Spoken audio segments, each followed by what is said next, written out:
esta segunda charla vamos a tocar un tema muy importante, diría fundamental. Nos vamos a referir a la terminología que vamos a utilizar de ahora en adelante. Entonces vamos a la primera hipótesis. Mi primera hipótesis, a la que la llamo nuevas definiciones para antiguos términos. Trataré de redefinir antiguos términos que todos tienen metidos en su mente y verán que no son tan exactos los que ustedes tienen. Y pretendo que los míos, por eso es una hipótesis, que los míos sí son buenas definiciones. En estos primeros momentos, antes de continuar con la parte trascendental de este tema tan interesante de la gordura o obesidad, es imprescindible que nos pongamos de acuerdo en la terminología que usaremos de aquí en adelante. Para que comprenda más fácilmente lo que quiero transmitirle, es absolutamente necesario que convengamos en eso. Si no hablamos un mismo idioma, no vamos a entendernos. Si no nos ponemos de acuerdo en el significado de las palabras claves que usaré en estas charlas, no nos vamos a entender. En la charla anterior le avisaba sobre el cambio que en su estructura mental pretendo conseguir. Y en su estructura existe una terminología que para mi juicio está errada. Le contaba que hace 4 décadas vengo leyendo las opiniones de mis colegas y le confieso que el idioma que usan, tal como el que usé yo en los principios, me parece ahora un verdadero galimatías. Es un idioma que más que aclarar las cosas las confunde. Es más, creo que la confusión general que reina en estos temas se debe, más que al contenido de las opiniones, al confuso manejo semántico en el que nos empeñamos sus comunicadores. Se usa la palabra obeso como el superlativo de gordo y flaco como el superlativo de delgado. Hambre y apetito son lo mismo para casi todo. Digamos que algunos creen que apetito no es más que el sinónimo elegante de hambre. Antes de comenzar una cena importante, nadie dice tengo hambre. Uno exclama tengo apetito, como si ambos términos fuesen sinónimos. En muchos he descubierto, sintiendo vergüenza ajena, que hasta confunden comer con alimentarse. Se sigue usando la palabra dieta como comúnmente usamos la palabra penicilina. Ahora todo lo que es legal de ingerir ha de ser diet o free o light. Es como si sintiera que usando vocablos de un idioma internacional su mensaje es más global y por lo tanto más convincente y de resultados mucho más efectivos. Por todo eso y mucho más es que se me ha ocurrido exponer como primera hipótesis mi modo de entender las palabras clave del intríngulis. He desarrollado un glosario que pongo a su disposición y que esta vez de puro antidogmático no estará en orden alfabético como es la costumbre, aunque en realidad no son tantos los términos a considerar y tengo fe que cuando lo lea por primera vez ya quedarán grabados en su memoria de tal manera que no tenga que dentro de un tiempo volver a buscar, como se hace con los diccionarios, algún término difícil que se le olvidó. Y por lo que se le haría complejo entender el discurso. Comencemos con una definición oficial. La encontré en un diccionario y como me pareció correcta, creo que debe ser aceptada como en él figura. Gordo. Dícese del que excede el grosor corriente entre los de su clase y especie. Dentro de un rato veremos que a pesar de que me gustó, opino que es pobre e incompleta, por lo que trataré de emplearla, o si puedo, mejorarla. Pero hay otros diccionarios con otras acepciones más risueñas o más trágicas, según desde el punto de vista en que se le mire. Por ejemplo, hay diccionarios que definen gordo como de muchas carnes, obeso, y definen obeso como gordo de muchas carnes. Si usted se considera obeso, quédese tranquilo, pero este imprescindible libraco no está más que gordo. Si cree tan solo que está gordo, asústese, para él está obeso. Y sigue. Flaco, de pocas carnes, delgado. Delgado, flaco, de pocas carnes. Sin comentarios. ¿No se siente confundido? Delgado es igual que flaco, y obeso es igual que gordo? ¿Por qué no tratamos de aclarar los asuntos? Entonces, para eso van mis opiniones, mis definiciones, que me encantaría que comparta. Si fuese yo el que colaborara con la confección de un diccionario, el significado de algunas palabras sería el que sigue. Delgado, dícese de todo aquel cuyas medidas perimétricas sean las que le correspondan de acuerdo a su sexo, edad, circunstancias, actividad física y herencia. Y también es el que tiene el cuerpo estéticamente óptimo según los cánones de su cultura. Aclaremos. Cuando digo medidas perimétricas, hablo de las horizontales, como el busto, la cintura, la cadera, los muslos, y la de cualquier otra parte del cuerpo que usted quisiera medir, por ejemplo el cuello. Cuando me refiero a sexo, me refiero a eso porque son muchas e interesantes las diferencias entre masculino y femenino. La edad es una consideración de mucha importancia.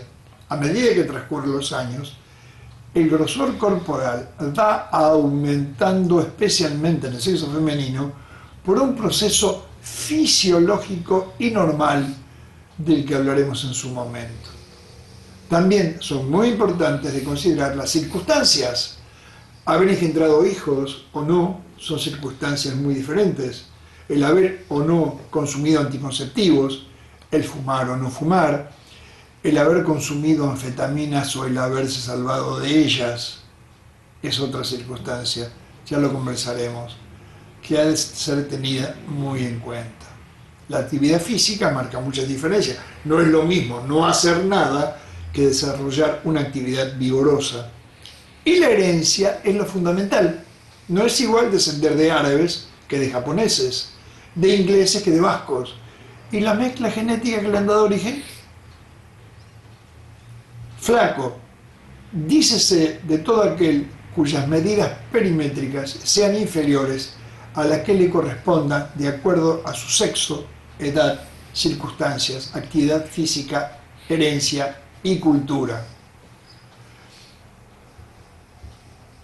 Gordo, dícese de todo aquel cuyas medidas perimétricas excedan a las que le correspondan de acuerdo a su sexo, edad, circunstancia, actividad física, herencia y cultura, siempre y cuando el exceso se deba exclusivamente a un aumento de tejido graso.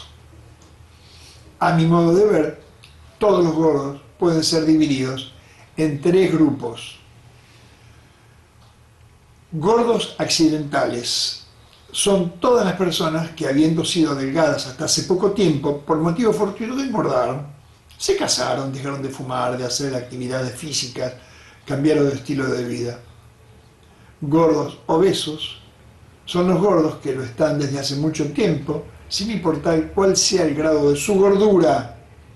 Hay obesos muy gordos y obesos que apenas están un poco gordos, pero que inconscientemente se resisten a adelgazar.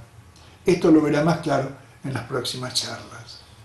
También son obesos los que nunca han hecho ningún intento para adelgazar, que habiéndolo hecho nunca llegaron a la meta, que habiendo llegado recuperaron en mayor o menor medida lo perdido y, esto es lo fundamental, son los que utilizan su gordura como mecanismo de defensa psicológico. También puede considerarse obeso a todo aquel que demuestre no estar accidentalmente gordo, como quizá aparente en una primera impresión. Vuelvo a decirle, ya nos explayaremos más sobre estos temas más adelante. Gordos, frustrados, resignados. Dícese de todos los gordos accidentales o de los obesos que han resuelto el problema psicológico que los llevó inconscientemente a engrosar su cuerpo, que se someten a tratamientos imposibles de sobrellevar, dietas de hambre, anfetaminas, internaciones, cirugías, etc., en varias oportunidades, y cuando advierten que nada les da resultado, piensan que su problema ya no tiene solución, por lo que deciden quedarse así, gordos como están, o aún más, hasta el fin de sus días.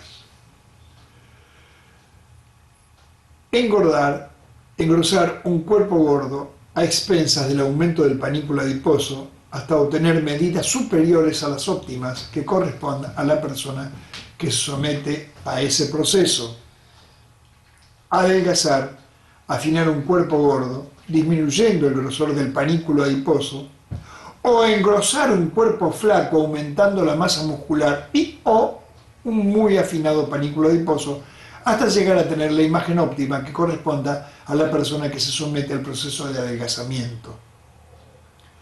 Enflaquecer es disminuir las medidas perimétricas consideradas óptimas a causa de una ingesta escasa por un tiempo suficientemente prolongado o por un exceso en el consumo energético por cualquier motivo, a pesar de mantener una cuota alimentaria igual a la habitual. Es importante que se dé cuenta de que en ningún momento use la palabra peso. El motivo será considerado oportunamente. Ya lo vamos a conversar. Si vamos a ser antidogmáticos, seámoslo en todo sentido de la palabra. Hambre, necesidad fisiológica básica que se traduce en una sensación interna e intensa de urgencia en consumir alimentos a causa de una carencia más o menos prolongada en la ingesta de nutrientes, o de un consumo energético excesivo aunque se haya mantenido una cuota alimentaria igual a la habitual.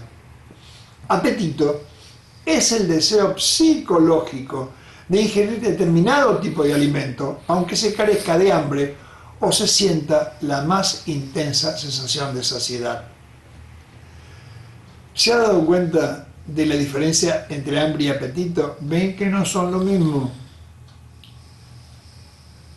Iatrogenia es una palabra de origen griego que literalmente quiere decir causado por el médico, pero que siempre ha significado por costumbre al daño causado por el médico en su práctica, por error, por desconocimiento o por impericia. Roba grasas, persona que le roba la grasa a otra para su propio beneficio. Esta, a primera vista, excéntrica definición será mejor entendida algunas charlas más adelante. No necesita de una definición más concreta, ya lo verá.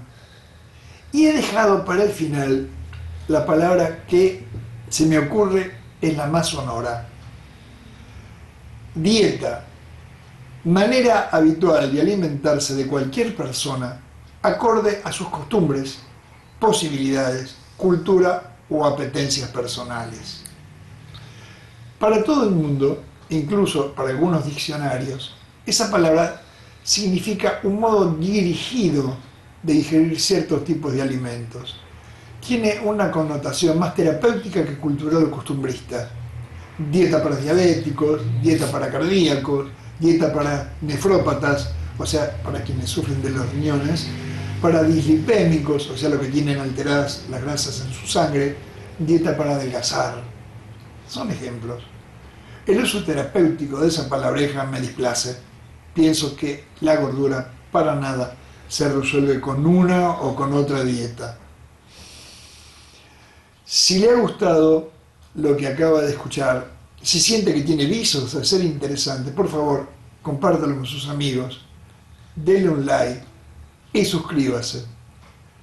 En la próxima semana hablaremos de la segunda hipótesis, muy importante, en donde trataré de convencerlo, y estoy seguro que lo voy a convencer, de que la gordura no es una enfermedad. Por favor, no falte la próxima. Nos vemos. Chao.